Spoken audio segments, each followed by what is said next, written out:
네, 아름다운 찬양 감사드립니다.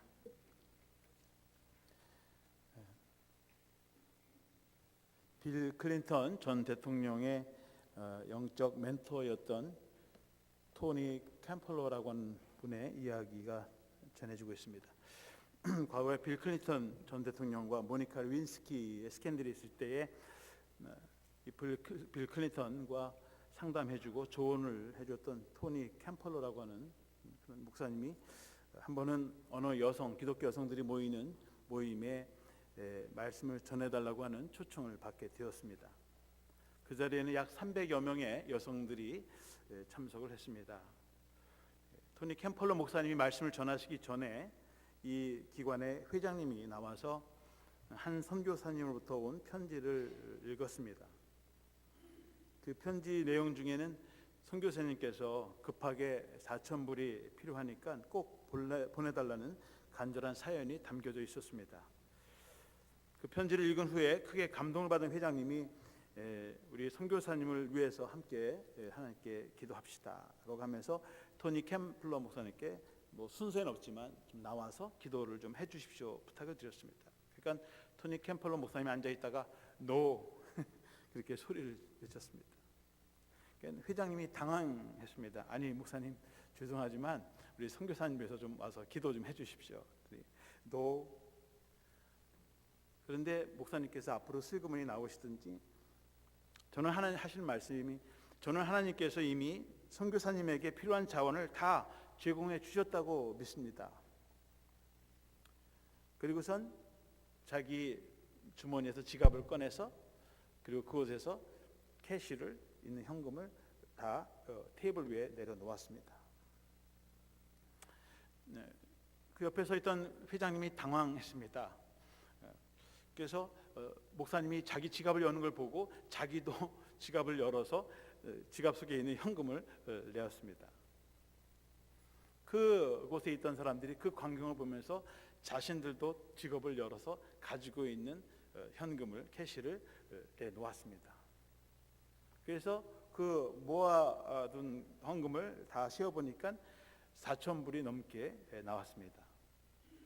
선교사님이 보내달라고 하는 그 선교 헌금보다도 더 많은 헌금이 그 자리에서 나왔다고 하는 것입니다.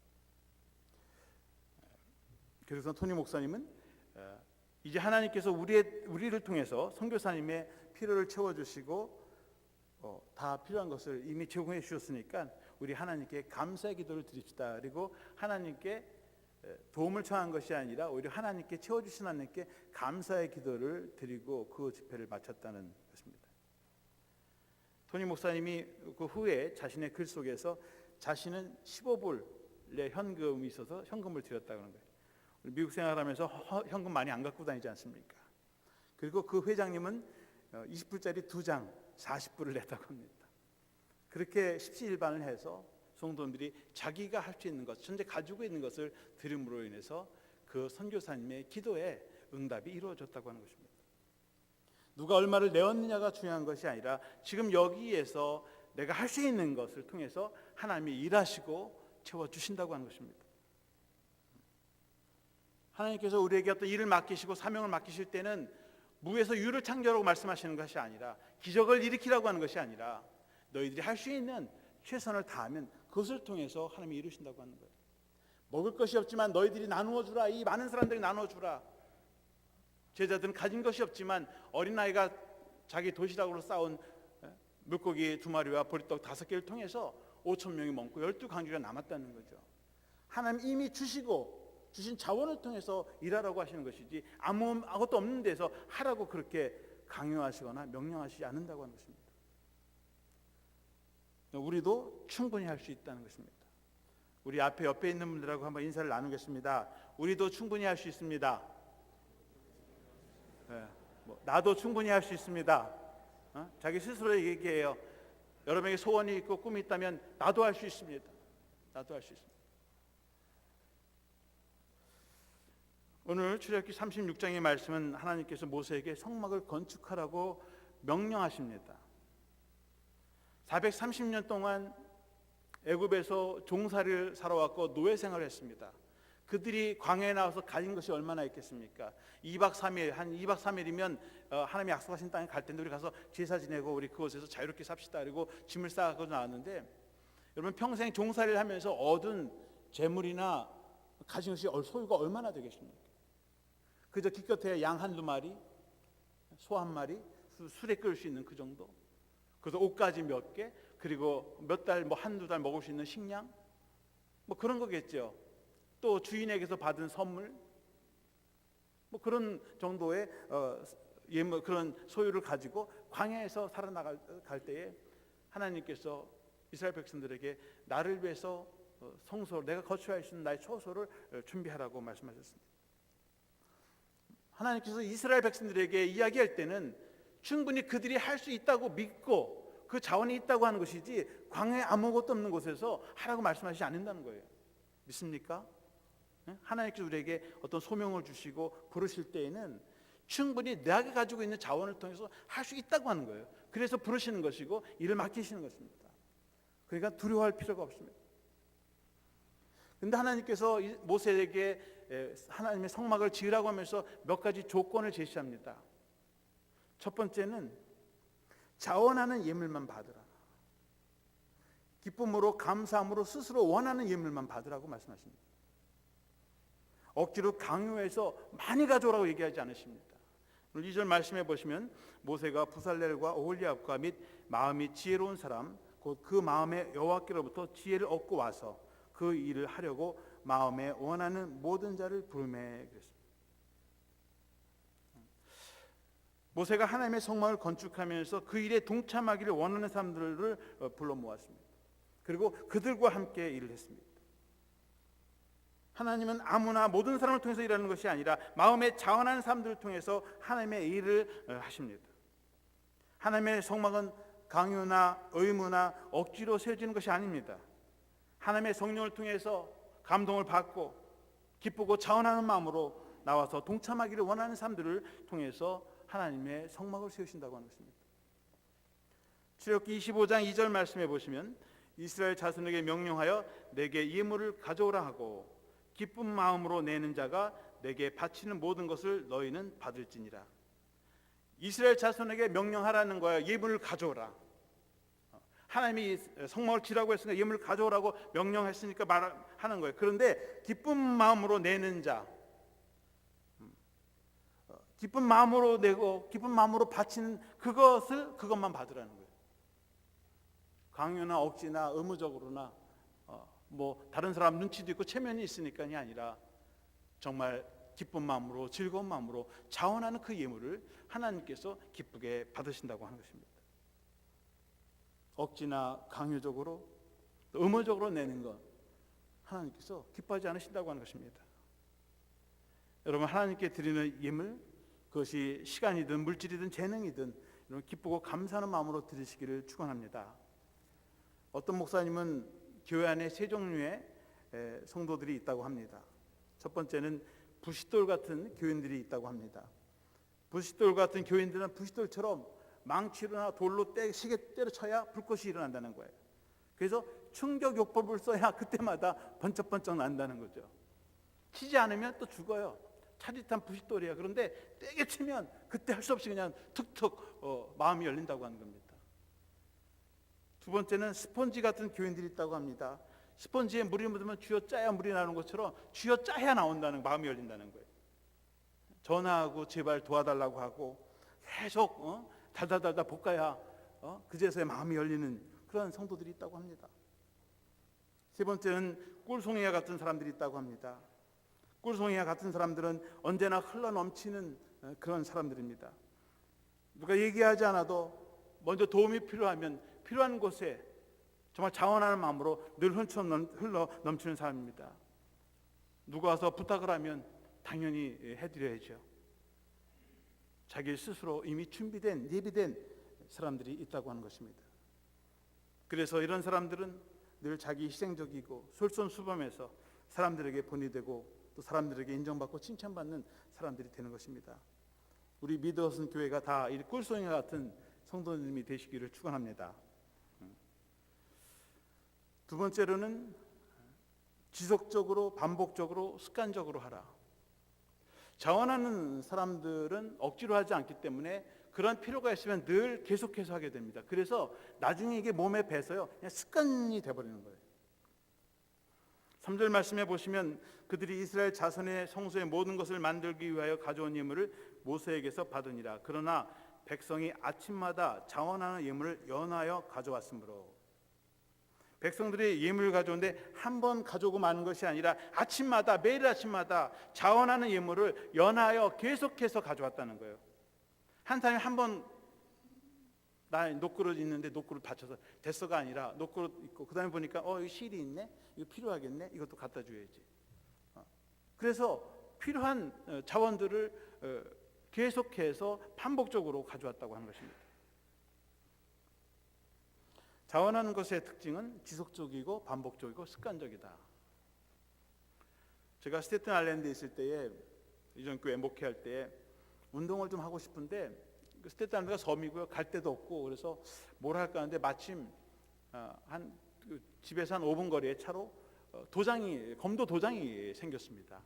검도 하시는 동호원들이 자기들끼리 연습도 하면서 또 새로운 학생들을 가르치자 그래갖고 검도 도장이 한다고 이렇게 방에 붙였습니다. 그래서 이게 한번 학생 시절에 한번 해보고 싶었던 운동인데 검도라는 건 한번 해보자. 그래서 검도 도장에 등록을 하고 다니기 시작했습니다. 한 2달은 열심히 다녔어요.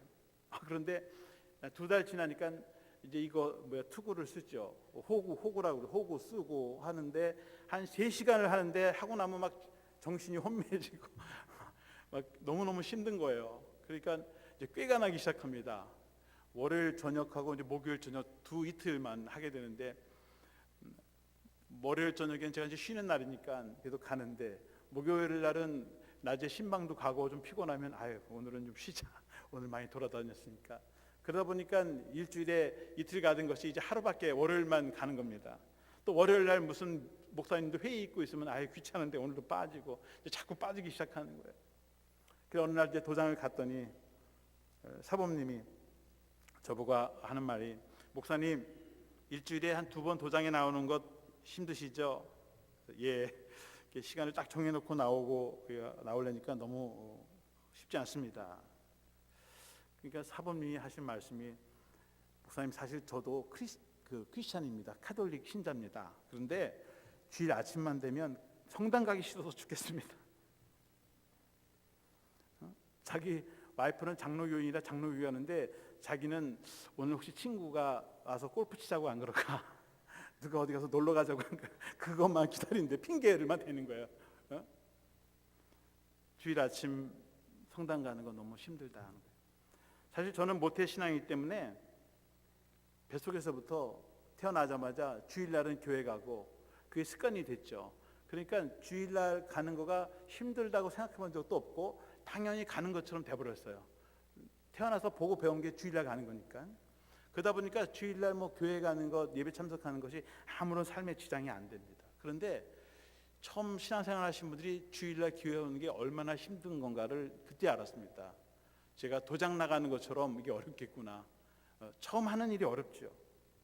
그런데 시간이 흐르면서 거기에서 맛을 들이고 거기서 또 유익한 것이 얻어지면 그 힘들어진 발걸음도 가게 되고 몸에 배게 되면 자동적으로 가고 오래 안 가면 이제 이상해지게 되는 거죠. 여러분 기도 생활도 봉사 생활도 교회 헌신하는 것도 습관하게 달렸습니다. 처음에 힘들지만 계속해서 하다 보면 습관이 생겨지고 그 다음부터는 어려움이 없어집니다. 누가복음 22장 39절에 보시면 예수께서 나가서 습관을 따라 감난산에 가심에 제자들도 따라갔더니 예수님께서 마지막 때가 가까우셨어요. 그래서 마지막 잡히시기 전날 밤 예감하시고 기도하러 가셔야 되겠다는데 그 기도하러 가신 것이 습관을 따라갔다는 거예요. 사람이 위기가 찾아오고 어려움이 찾아오면 평소의 습관대로 나갑니다. 그렇죠? 몸에 어떠한 습관이 배어있느냐에 따라서 그 사람이 어떤 사람인가를 알려주고요. 그 습관에 따라서 일의 결과가 달라집니다. 삶의 위기가 찾아오고 죽음의 위기가 찾아올 때 평소에 어떻게 훈련됐냐에 따라서 그 대처하는 능력이 달라집니다. 우리가 세월호 같은 사건을 봅니다. 평소에 위급 상황에서 대치하는 습관, 그 반복을 해서 몸에 배웠더라면 그 규정대로 그대로 갈 텐데, 그런 훈련을 해본 적도 없고 들어본 적은 있겠지만은 머릿속으로만 알고 있다가 막상 그런 일이 닥치면 평소의 습관대로 하는 거예요. 위기 상황이 찾으니까 술 한잔 합시다. 그리고 술잔을 돌립니다. 평소에 그런 일이 있으면 술로 채우니까 그런 위기 앞에서 술잔 돌리고 그렇게 되는 거예요. 평소에 자기의 습관이 어떤 습관이냐에 따라서 그 결과가 달라지는 것입니다. 좋은 영적 습관이 그 사람의 삶의 방향과 지혜를 결정합니다. 평소에 정말 자원하는 마음으로 좋은 영적인 습관을 기르시기를 바랍니다. 세 번째로는 넉넉한 믿음으로 하나님께 드리라. 하나님께 인색하지 말고 하나님께 믿음의 부유한 자로 드리라고 하는 것입니다. 5절 말씀해 보시면 모세에게 말하 이르되 백성이 너무 많이 가져오므로 여호와께서 명령하신 일에 쓰기에 남음이 있나이다. 이 부살렐과 오홀리압이 성막을 건축하는데 보니까 자원이 너무 풍부해서 이제 남는다는 거예요. 너무 넘쳐난다는 거예요. 그래서 모세에게 이제는 백성들에게 이제 가져오지 않아도 됩니다. 그렇게 좀 말씀을 하니까 모세가 공포했습니다. 이제 쓰고 남음 있으니까 더 이상 가져오지 않아도 좋겠습니다. 하나님의 성전은 쓰고 남음이 있어서 쌓아두면 안 되는 것입니다. 그러면 멈춰야 돼요. 아니면 더 좋은 일로 보내든지.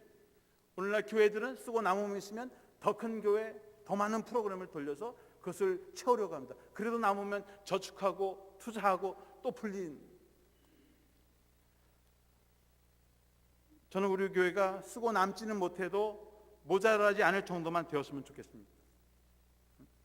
그래서 교회에 최소한 필요한 운영할 건 정도 되고, 그리고 나머지는 선교하고 전도하고 그렇게 나눠주는 그런 삶을 해서 연말에는 늘 제로 밸런스가 유지됐으면 좋겠습니다. 그래서 건강을 유지했으면 좋겠습니다. 여러분, 우리 몸에도 마찬가지예요. 필요한 영양분이 있어요. 그런데 팻이 필요하고 에너지가 필요한데 이게 계속 몸에 축적되어 있습니다. 너무나 많아요. 어떻게 되겠습니까? 건강한 겁니까? 아니잖아요. 빼야 됩니다. 그래서 더 몸을 만들어야 돼요. 그것이 건강한 것이지, 내 몸에 팻이 많고 살찌었다고 해서 그것이 건강한 것은 아니에요. 옛날엔 그랬죠. 교회도 마찬가지고 우리의 신앙도 마찬가지입니다. 내 안에 쓰고 남음이 있으면 나눠주고 그렇게 해서 채우고 그렇게 해서 가야 된다고 저는 믿습니다. 사무엘하 7장에 보시면 다윗이 이스라엘 왕이 된 후에 첫 번째 한 일이 잃어버린 언약궤를 가져와서 찾아서 자신의 궁전으로 모시는 일입니다. 사무엘하 7장 3절에 보시면 왕이 선지자 나단에게 이르되 볼지어다 나는 백향목 궁에 살거늘 하나님의 궤는 휘장 가운데 있도다. 다윗이 이스라엘 왕이 된 후에 예루살렘 성에 아주 백향목으로 지은 그런 궁전에, 화려한 궁전에 사는데 보니까 하나님의 궤, 하나님은 텐트에서 밖에서 비바람 다 맞고 한 데에서 하나님이 거하시는 거예요. 그래서 그 하나님을 자신의 궁으로 모셔서 잃어버린 언약궤를 찾아서 들여옵니다. 그리고 자기 집에 모시는 것도 그러니까 내가 하나님을 위해서 하나님의 성전을 짓겠다고 나단에게 이야기합니다. 그럴 때 나단이 이런 얘기를 합니다. 사무엘하 7장 13절 그는 내 이름을 위하여 집을 건축할 것이요 나는 그의 나라 왕위를 영원히 견고하게 하리라. 다윗이 자기가 하나님을 위해서 하나님의 성전을 짓는다고 했는데 다윗이 안 된다는 거예요. 하나님께서 하시는 말씀이 다윗 너는 너무 많은 피를 흘렸기 때문에 너의 손으로는 하나님의 성전을 지을 수가 없다는 거예요. 오히려 다윗의 아들 솔로몬을 통해서 하나님께서 성전을 세우겠다고 하는 것입니다. 다윗은 하나님이 자기 삶 가운데 또 자신의 궁 안에서 거하는 것도 모자라서 하나님께서 성전을 지은다고 계획했지만 하나님은 안 받으신다는 겁니다. 다시 말씀드리면 하나님의 성전이 내 힘과 내 능력으로 세워진다고 해서 되어지는 것이 아니라고 하는 거예요. 그것도 하나님이 허락하실 때 하나님이 허락하신 사람들을 통해서 되는 것이지 우리가 세운다고 해서 하나님의 성전이 세워지는 것이 아니다라고 하는 것입니다. 그런 의미에서 하나님의 성전이 우리를 필요로 할 때, 성전을 건축할 때, 성전을 세울 때에, 성전을 운영해 나갈 때 하나님께서 우리를 부르시는 것이 하나님의 은혜요 축복인 줄로 믿습니다. 그것을 통해서 하나님이 나를 부르시고 나와 함께 하시고 나를 통해서 일하신다고 하는 그런 믿음의 관계가 세워지는 것이고 확인되는 것입니다. 성전 건축이 필요할 때, 교회가 필요할 때, 우리의 이웃들이 나를 필요로 할 때 기쁘고 자원한 마음으로 동참하는 것이 하나님의 은혜요 축복인 줄로 믿습니다. 제가 지난주에 두 번의 장례식에 참여했습니다. 한 번은 지난 화요일에 1년 전에 우리와 함께 신앙을 생활하셨다가 이제 아드님 댁으로 뉴저지에 가셔서 사시다가 돌아가신 고 김진원 교우님의 장례식이 있었고, 그 다음 날 목요일에는 전에 제가 섬기던 스테이튼 아일랜드에 있는 교회에 장로님께서 이창환 장로님이라는 분이 돌아가셔서 그 장례식에 참석을 했습니다.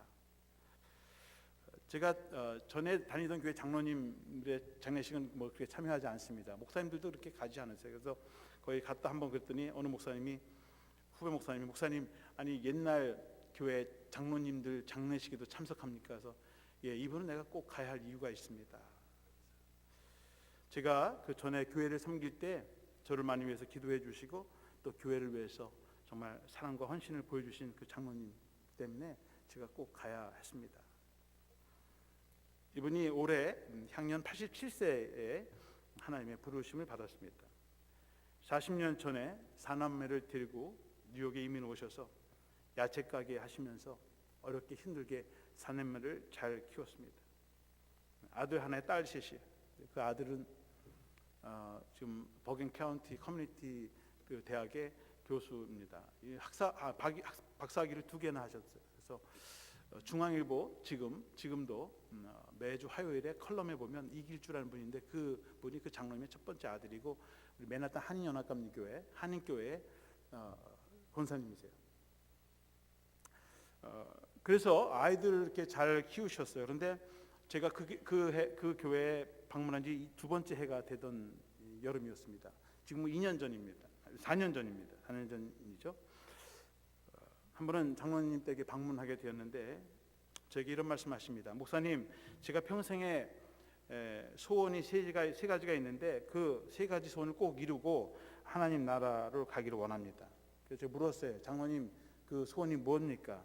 장로님께서 하신 말씀이 참 제가 평생 교회를 섬기고 신앙생활을 했는데 해보지 못한 것인데 꼭 해보고 싶습니다. 첫 번째는 40일 금식 기도라는 것을 한번 해보고 싶습니다. 그리고 두 번째는 10의 구조를 바치고 싶습니다. 그리고 세 번째는 매일 새벽 기도에 나가다가 길에서 쓰러져 죽고 싶습니다. 순교하고 싶다는 거예요. 장로님 때 교회에서 자동차로는 한 5분 정도 가까이 계신데 걸리면 보통 저희 같은 발걸음은 30분, 장로님 발걸음은 한 40분 정도 그렇게 걸리십니다.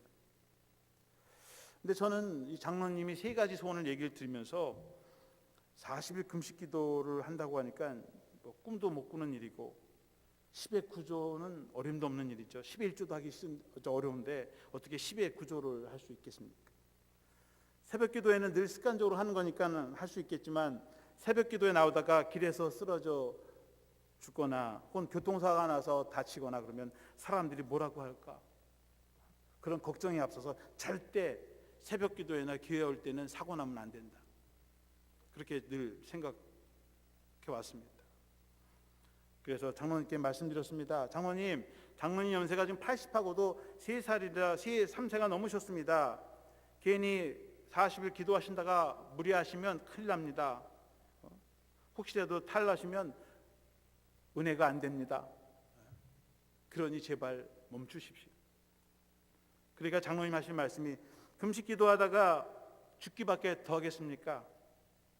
금식 기도하다가 죽으면 하나님께 영광이죠. 그리고 장로님께 또 조언을 했습니다. 장로님, 지금 생활하시기도 힘드십니다. 10의 구조라니요. 평생 야채 가게 하시고 사남매 다 키우시고 그중에 그 큰아들은 대학 간 이후로 한 번도 10불 이상 1불 이상 아드님에게 맏아들인데 준 적이 없답니다. 그 아들이 혼자 공부하고 일하면서 박사학위 하고 대학 교수가 됐습니다. 박사학위를 2개나 받았어요. 장로님이 그러십니다. 지금도 우리 아들은 그때 나한테 너무 상처가 많고 원망해서 지금도 관계가 좋지 않습니다. 아버지가 돼가지고 어떻게 자기 대학 가는데 이런 한 푼 보태주지 않았냐고 말이죠. 20년이 지났는데도 두고두고 얘기한답니다. 그런데 하나님께 10의 구조라니요, 아드님이 하시면 펄펄 뛸 겁니다. 그러니 그냥 10의 1조만 하십시오. 그러고 나서 며칠이 지났습니다. 편지 한 통이 장로님으로부터 날라왔습니다. 편지를 열어보았습니다. 거기에 이렇게 쓰였습니다. 목사님, 제가 이번 주일부터 40일 금식 기도를 시작하였습니다. 그리고 이번 달부터 제가 10의 구조를 바치겠습니다. 그리고 그 내용 중에 하나는, 목사님, 저는 목사님께서 제 인생의 마지막 담임 목사님이 될 거라고 생각합니다. 그래서 목사님께서 세계적인 목사님이 되시기를 기도하겠습니다. 그 얘기 들으니까 그럼 하세요. 제 마음이 바뀌어졌어요. 저도 같이 기도하겠습니다. 장로님을 말릴 수도 없어요.